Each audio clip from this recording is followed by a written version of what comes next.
me ask you something. Do you ever feel like no matter how much you clean, the house somehow ends up looking messy again in just a day or two? You spend hours scrubbing, folding, wiping, and then suddenly, bam, clothes on the chair, dishes in the sink, papers on the counter. It feels never ending, doesn't it? The truth is, most of us tackle cleaning in big bursts, hoping that one deep clean will last. But the secret isn't in doing more cleaning. It's in doing smaller things every single day that stop the mess from piling up in the first place.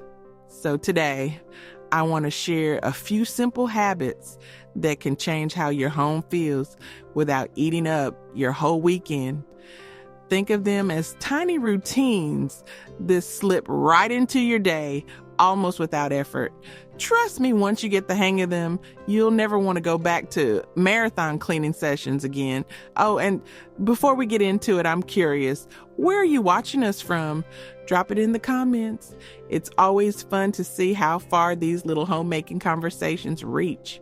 And while you're at it, if you find these tips helpful, hit that subscribe button and give the video a quick like. It really helps support the channel. Now, let's get into the first habit. And honestly, this one is powerful. I call it the immediate action rule. The idea is simple. Don't let small messes sit. When you finish your coffee, don't leave the mug on the table for later. Take it straight to the sink. If you change clothes, don't toss them on the chair. Put them in the hamper or hang them back in the closet right away. When the mail comes in, sort it immediately and throw out the junk on the spot. No, I'll do it later. Later usually turns into clutter. If this feels overwhelming, don't try to apply it to the whole house at once. Pick one room, maybe just the living room for the first week. Every time you're in there, practice dealing with things right away. Once it becomes automatic, move on to the next space. You'll be surprised how fast it becomes second nature. Now, the next habit ties perfectly into that one, and it's what I like to call clean as you go. And this is especially handy in the kitchen. Before you even start cooking, fill your sink with some hot soapy water. That way, as you use spoons, spatulas, or bowls, you can just toss them right into soak. By the time dinner is done, most of the mess has already handled itself. While something's simmering or baking, use those minutes to wash a few dishes, wipe the counters, or put away ingredients. That way, when you sit down to eat, the kitchen doesn't look like a hurricane just passed through. And it's not just for the kitchen. In the bathroom, after you brush your teeth, give the sink a quick rinse so toothpaste doesn't dry up and stick. After a shower, run a towel over the wet surfaces to prevent water spots and mildew. In the laundry area, keep the flow moving. Clothes straight from the hamper into the washer, then the dryer, then folded and back in the closet. The more you keep things moving, the less likely they are to pile up. Now, here's something a lot of people underestimate: tiny routines that blend right into your day. I call this the integrated flow. Think about making the bed in the morning. It takes less than 2 minutes, but it sets the whole tone for the room. When you brush your teeth, take a quick second to tidy the bathroom counter. When you leave a room, do a 2-second scan, grab that cup, fold that blanket, straighten that cushion. These little moves keep things under control almost without you noticing. If you need help remembering, set tiny reminders. A sticky note on the bathroom mirror that says wipe sink, or a phone alarm that goes off around the time you usually leave for work that says grab dishes. After a while, it just becomes part of your rhythm. And don't stress about doing it perfectly every single day. We all have days where things slip. The trick is to just pick it back up the next day instead of letting the mess grow. So let me ask you, do you already have 1 or 2 little habits like these that keep your home under control? Maybe you always make your bed, Or maybe you never go to bed with dishes in the sink. I'd love to know, because sometimes those tiny habits are the strongest ones, and sharing them helps everyone else get inspired too. The thing is, once you start weaving these micro habits into your day, the house never really has a chance to get out of control. And honestly, that feels so much better than spending half a Saturday trying to dig yourself out from under the mess. Now that we've talked about those little daily habits that keep things under control, let's move into another big piece of the puzzle: systems. Because here's the thing, even if you're cleaning as you go, if your stuff doesn't have a real home, it's going to wander. And when it wanders, it piles up on counters, chairs, and tables. That's why giving everything a designated spot makes such a difference. Think about your keys, for example. If you drop them in a different place every day, sometimes the kitchen counter, sometimes your purse, sometimes the coffee table, you end up wasting time looking for them. But if you set up a small dish or a hook near the door and train yourself to always use that one spot, suddenly they're never lost. Same thing with mail, remote controls, or even your favorite pair of glasses. A home for each item means you know where to put it back, and just as importantly, where to find it. In the kitchen, this can be a total game changer. Give each appliance or tool its own place.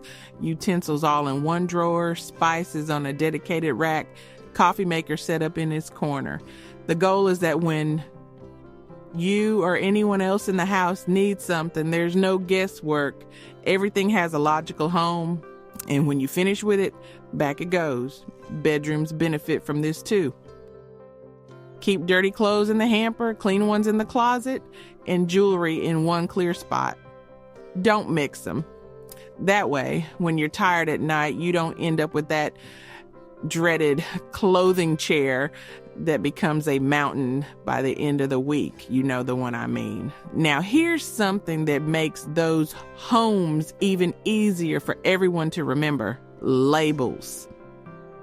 I know it sounds overly simple, but it works.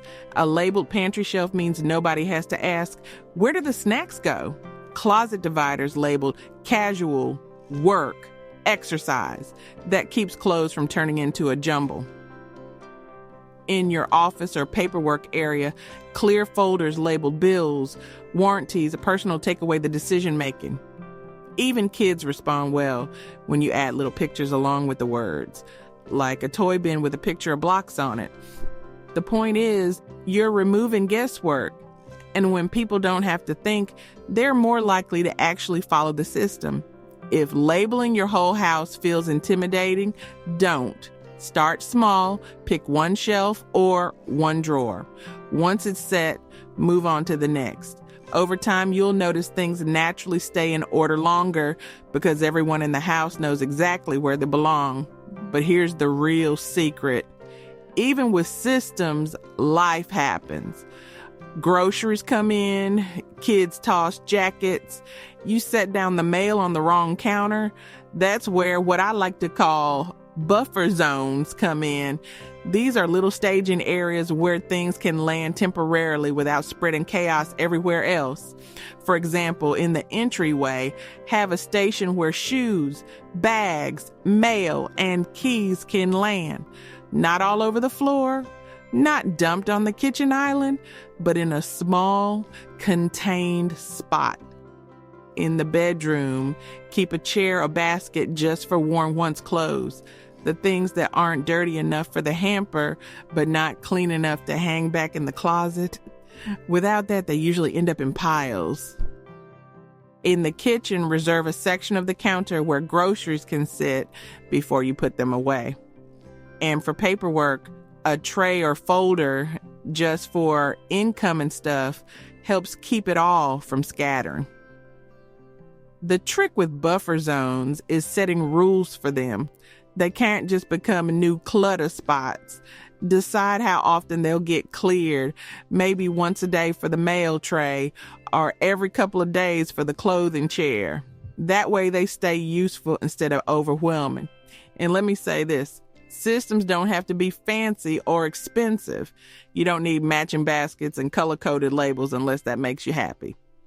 A plain dish for keys, a sticky note label on a shelf, a shoebox for paperwork. If it works, it works. Don't get caught up in what looks pretty on social media. Focus on what actually makes your daily life easier. By now, you might be thinking of one or two problem spots in your house that could really benefit from a system like this. Maybe it's the pile of shoes by the door. Maybe it's the jumble of mail and papers that always seems to cover the counter. If you can set up just one designated home, one label, or one buffer zone for that area, you'll notice an immediate difference. And once you see it working, it gets addictive in the best way. And speaking of addictive, if you're enjoying these practical tips, take a second to hit that like button. It helps this little channel grow so I can keep sharing more ways to make homemaking easier for you. So once you've got some systems in place, the next step is keeping them running smoothly. And that's where a few smart routines come in. These don't take hours. They're more about timing and consistency than effort. One of my favorites is what I call the evening prep. Picture this. You head into the kitchen before bed, clear off the counters, tuck the dishes away, maybe set out your coffee mug and supplies for the morning. Then you walk through the living room, fold that blanket back on the couch, take the shoes to the closet, maybe scoop up any cups or plates that wandered in there. If you've got things to take with you the next day, your bag, some papers, even your keys, you put them by the door so you're not scrambling in the morning. And let's not forget outfits. Lay out tomorrow's clothes right down to the shoes and accessories. It's such a relief to wake up and not have to make 10 little decisions before you've even had your first sip of coffee. Honestly, 15 minutes in the evening makes the whole next day run smoother.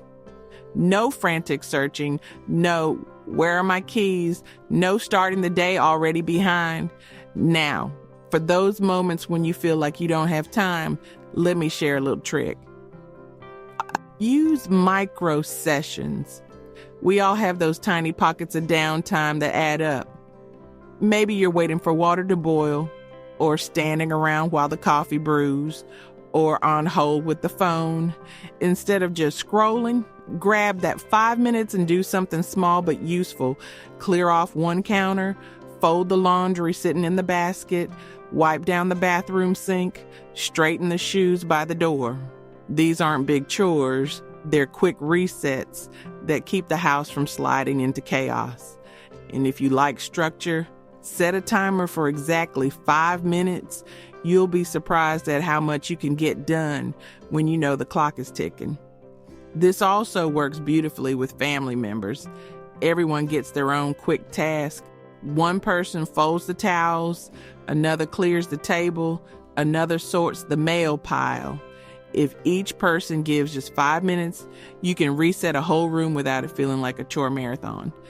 But here's the thing.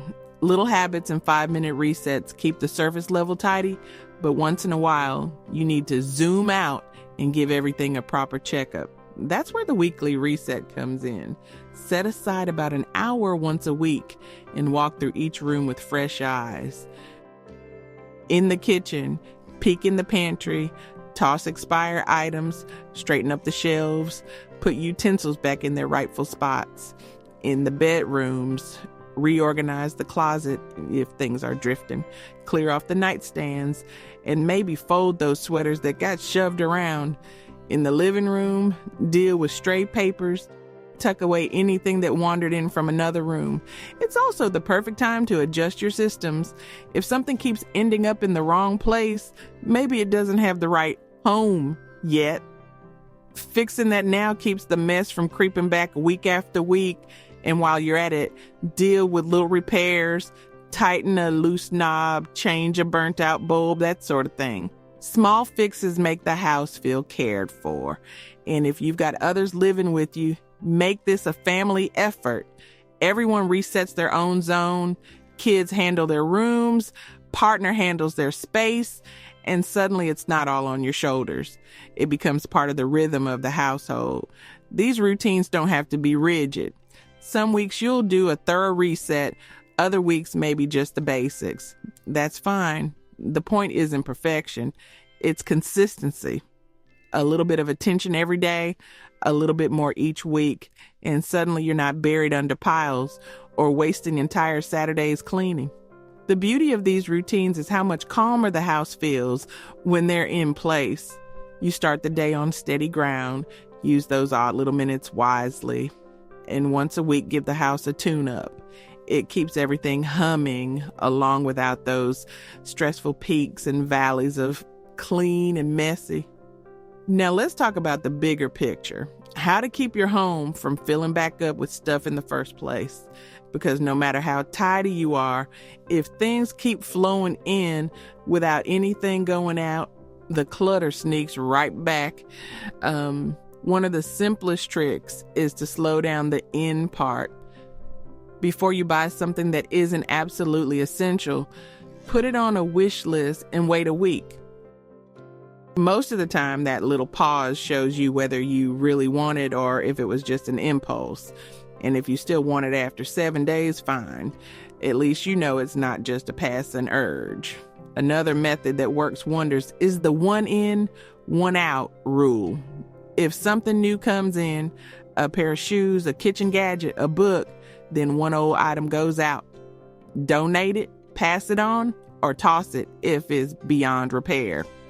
That way, the balance stays even and you never have that creeping feeling of things multiplying when you weren't looking. It also helps to do a review every few months. Take a hard look at your closet, your kitchen cabinets, your bookshelf, even your decor.